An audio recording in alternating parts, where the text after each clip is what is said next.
Welcome back once again.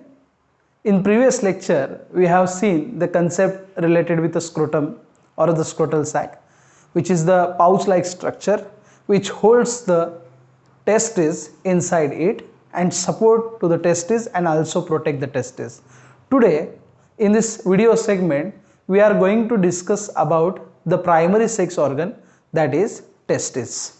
So, testes.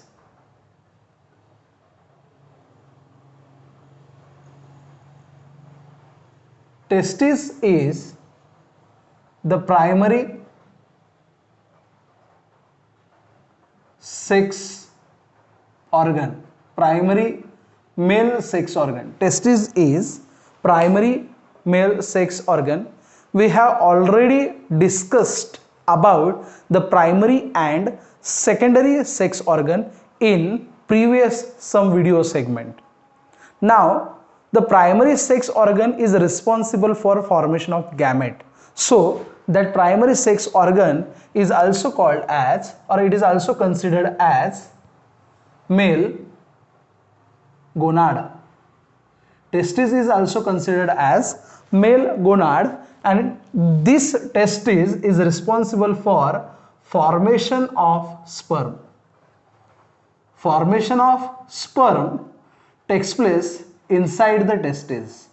So formation of sperm is the main function of the testis.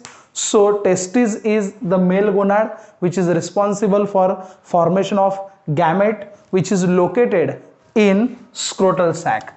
This testis located in scrotal sac, or it is also considered as pouch like structure in which testis is present. म्हणजे बाहेरच्या बाजूला जी scrotal sack present आहे ती scrotal sack ह्या टेस्टिसला support करते आणि त्या scrotal सॅकच्या आतल्या बाजूला टेस्टिस प्रेझेंट आहे. ओके, तर हे स्ट्रक्चर आपण आधीच्या व्हिडिओ लेक्चर्स मध्ये बघितलेलं आहे. नाव what is the origin of testis?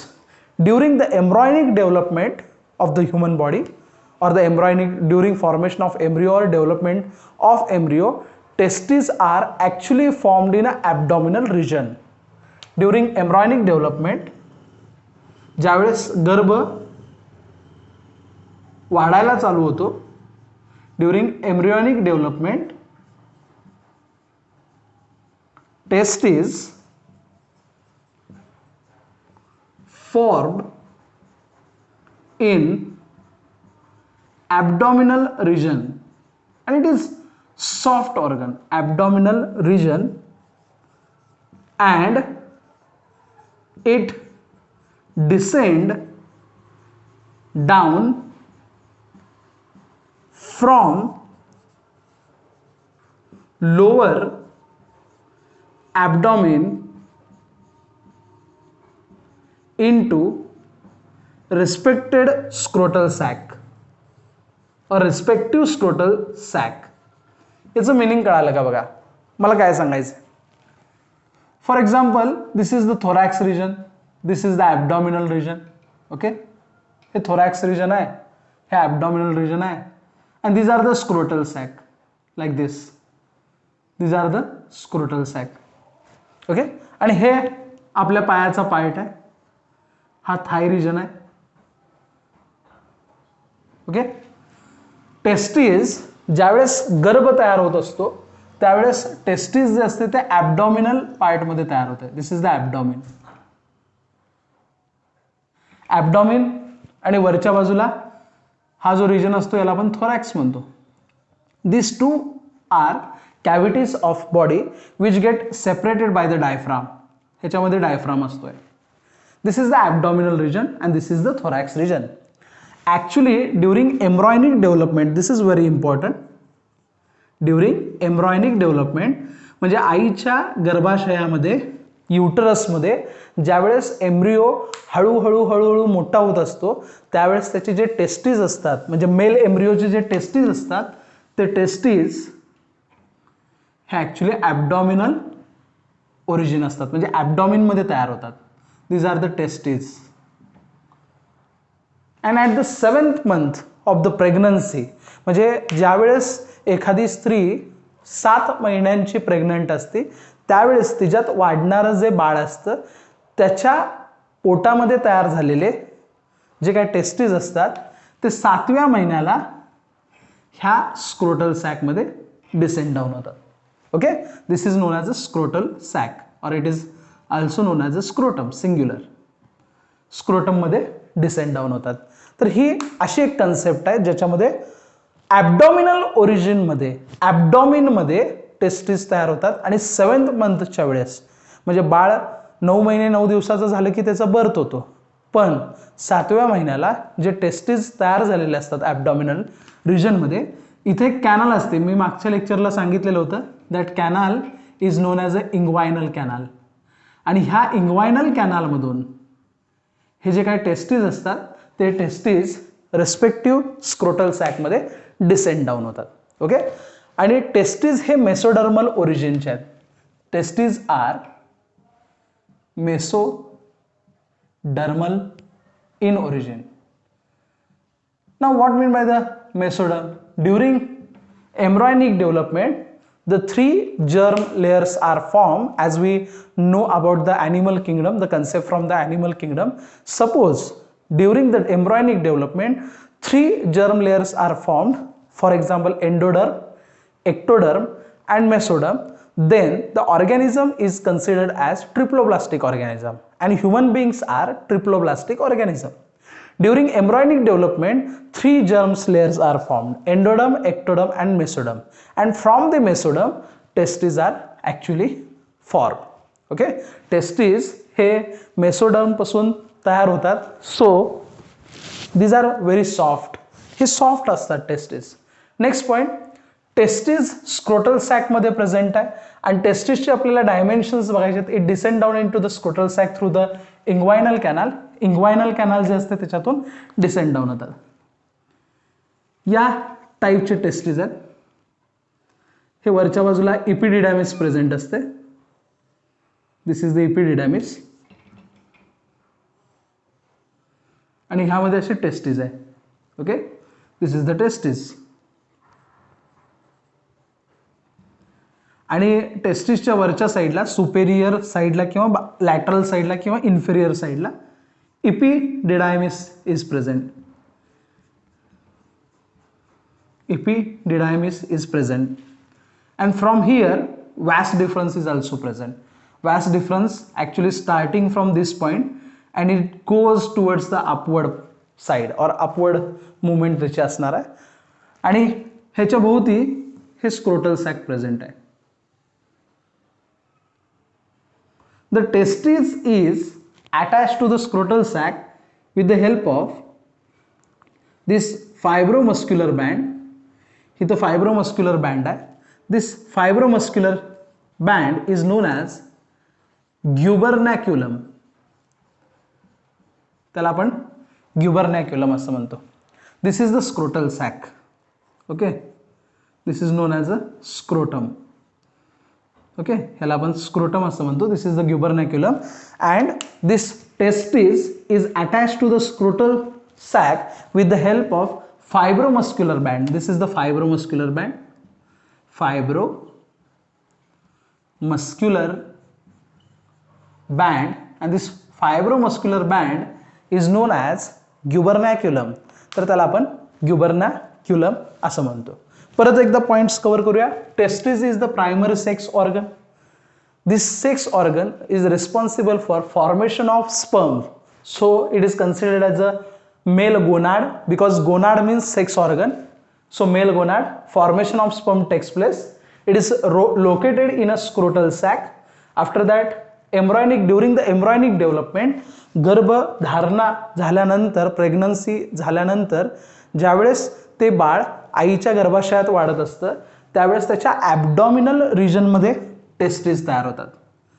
Abdominal रिजनमध्ये टेस्टीज तयार होतात आणि ते मेसोडर्मल इन ओरिजिन आहेत. This is very important. It is a mesodermal in origin. हे पुढं तुम्हाला गॅस्ट्रुलेशन प्रोसेसमध्ये कळेल की मेसोडर्म म्हणजे नेमकं काय असतं. आणि 7th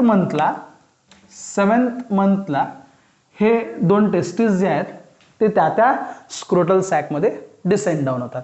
if suppose the testis fail to descend down into the respective scrotal sac, then the condition is considered as cryptochidism. Crypto in the sense hidden chidism. कशाला म्हणायचं क्रिप्टोचाइडिझम? म्हणजे एक रूल असा आहे की 7व्या महिन्यात जे पोटामध्ये तयार झालेले टेस्टिस आहेत हे टेस्टिस त्या स्क्रोटल सॅकमध्ये डिसेंड डाऊन व्हायला पाहिजेत. जर ते झाले नाहीत काही कारणामुळे, काही मेडिकल रिझनमुळे, जर समजा स्क्रोटल सॅक हे टेस्टिस हे त्या स्क्रोटल सॅकमध्ये जर डिसेंड डाऊन झाले नाहीत तर त्या कंडिशनला क्रिप्टोचाइडिझम असं म्हणतात. पण ही जी कंडिशन आहे ही कंडिशन आपण दुरुस्त करू शकतो. काही ऑपरेशन्स आहेत, त्या ऑपरेशन्सनी आपण टेस्टिस ॲब्डॉमिनल रिजनमधून स्क्रोटल सॅकमध्ये आणू शकतो. ओके, तर एम्ब्रायनिक डेव्हलपमेंटच्या वेळेस हे टेस्टिस ॲब्डॉमिनल रिजनमध्ये तयार झालेले असतात आणि नॅचरली 7th मंथला, प्रेग्नन्सीच्या 7th मंथला ते रिस्पेक्टिव्ह स्क्रोटल सॅकमध्ये डिसेंड डाऊन होतात. यानंतरचे पॉईंट्स आपल्याला डायमेन्शन्स, बाकीचे कॅरेक्टरिस्टिक्स बघायचे टेस्टिसचे, ते आपण बघूया. यानंतर आपल्याला टेस्टिसच्या काही एक्स्ट्रा पॉईंट्स बघायचे आहेत. जसं टेस्टिस आपल्या समोर आहे, बाजूने इपिडिडॅमिस आहे. टेस्टिसचा जो शेप आहे तो ओव्हल शेप आहे, अंडाकृती आहे, ओव्हल शेप आहे. टेस्टिसची लेंथ, त्याचबरोबर त्याची विड्थ आणि त्याची थिकनेस आपल्याला बघायची आहे. पहिल्यांदा आपण त्याची लेंथ बघूया. टेस्टिसची लेंथ ही 4.5 सेंटीमीटर इतकी आहे. त्याची विड्थ 2 to 3 सेंटीमीटर इतकी आहे आणि त्याचा जो थिकनेस आहे तो 3 सेंटीमीटर आहे. लेंथ, विड्थ आणि थिकनेस हे 3 पॉईंट्स दिलेले आहेत. शेप ओव्हल शेप आहे. Mesodermal in origin, soft organ नेहमी मेसोडर्मपासून तयार होतात, काही एक्सेप्शनल आहेत, पण मेसोडर्मल इन ओरिजिन हे विसरू नका. Mesodermal in origin, soft organ आहेत. त्याच्यानंतर त्याची लेंथ 4 to 5 सेंटीमीटर आहे, विड्थ 2 to 3 सेंटीमीटर आहे आणि थिकनेस 3 सेंटीमीटर आहे. त्याचा जो कलर आहे, colour of testis somewhat pinkish in colour, थोडंसं पिंक कलरमध्ये येतो. ओव्हल शेप आहे, सॉफ्ट ऑर्गन आहे आणि त्याचबरोबर स्मूथ ऑर्गन आहे, soft and smooth organ.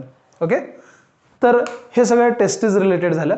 Testis हा जो पार्ट आहे त्याचा शेप ओव्हल शेप आहे. वरच्या बाजूला त्याला इपिडिडॅमिस प्रेझेंट आहे. Mesodermal in origin, shape oval, dimensions length, width and thickness is 4.5 centimetre, 3 centimetre, 2 to 3 centimetre and 3 centimetre respectively. It is pinkish in color and soft and smooth organ. Now, this testis is formed with the help of some units. जसं एखादी भिंत तयार करायचं असेल तर त्यासाठी एक छोटीशी वीट, ब्रिक्स, अशा भरपूर ब्रिक्स एकत्र आल्या की मोठी भिंत तयार होत असते. म्हणजे ब्रिक हे स्ट्रक्चरल युनिट आहे, एक छोटंसं युनिट आहे. तसं टेस्टिस कशापासून तयार झालंय? टेस्टिसचा जो पार्ट आहे तो कशापासून तयार झाला आहे? तर टेस्टिसचं जे युनिट आहे ह्या युनिटला आपण सेमिनिफेरस ट्यूब्यूल असं म्हणतो. Seminiferous tubule, this is very important point. आणि हे सेमिनिफेरस ट्यूब्यूल आपल्याला डिटेलमध्ये बघायचं आहे. त्यासाठी आपल्याला टेस्टिसचा कट सेक्शन घ्यावा लागणार आहे. म्हणजे हे टेस्टिस कंप्लीट तुमच्या समोर आहे. टेस्टिसचं आपल्याला लॉन्जिट्युडनल सेक्शन घ्यायचं आहे, म्हणजे टेस्टिसमधून बरोबर कट करायचं आहे आणि आतल्या साईडला आपल्याला जे काय दिसतं त्याचं स्टडी आपल्याला डिटेलमध्ये करायचं आहे. पण एक लक्षात ठेवा, ह्या टेस्टिसमध्ये भरपूर सेमिनिफेरस ट्यूब्यूल्स आहेत आणि ह्या सेमिनिफेरस ट्यूब्यूलमध्ये स्पर्मचं फॉर्मेशन होतं, म्हणजेच टेस्टिसमध्ये तयार होतं. याचा अर्थ काय झाला की हे टेस्टिस स्पर्म तयार करतं, पण स्पर्म नेमकं तयार होतं सेमिनिफेरस ट्यूब्यूलमध्ये आणि अशा भरपूर सेमिनिफेरस ट्यूब्यूल्स ह्या टेस्टिसमध्ये प्रेझेंट आहेत आणि ते आपल्याला डिटेलमध्ये बघायचं आहे. तर त्यासाठी आपल्याला टेस्टिसचा कट सेक्शन घ्यावा लागेल. ओके, तर हे एक्सटर्नली आपण टेस्टिस बघून झालं. लेंथ डायमेन्शन्स बघितले, लेंथ बघितलं, विड्थ बघितली, थिकनेस बघितले, कलर बघितला आहे, सॉफ्ट स्मूथ ऑर्गन आहे, मेसोडर्मल इन ओरिजिन आहे. बाकीचे पॉईंट्स आहेत. टेस्टिसला मेल गोनाड असं म्हणतात because it is responsible for formation of gamete, mail gamete that is sperm. Okay, ह्याला प्रायमरी सेक्स ऑर्गन सुद्धा म्हणतात. टेस्टिसला प्रायमरी सेक्स ऑर्गन और प्रायमरी मेल सेक्स ऑर्गन असं देखील म्हणतात. तर हे झालं टेस्टिसबद्दल. पण टेस्टिसच्या इंटेरियरमध्ये म्हणजे जसं आपण एखादं घर बघतो, घर बाहेरून बघतो, पण घराच्या आतल्या साईडला बांधकाम कसं आहे किंवा इंटेरियर कसं आहे ते बघण्यासाठी घराच्या बाहेर उभारून आपल्याला चालत नाही, तर त्यासाठी घराच्या आतल्या बाजूला आपल्याला जावं लागतं, त्याशिवाय आपल्याला इंटरनल स्ट्रक्चर दिसत नाही. तसं हे जे टेस्टिस आहे त्या टेस्टिसचं इंटरनल स्ट्रक्चर जर बघायचं असेल तर we have to take a section that is the longitudinal section we have to take, आणि तेच आपल्याला पुढच्या व्हिडिओ सेगमेंटमध्ये डिटेलमध्ये बघायचं आहे.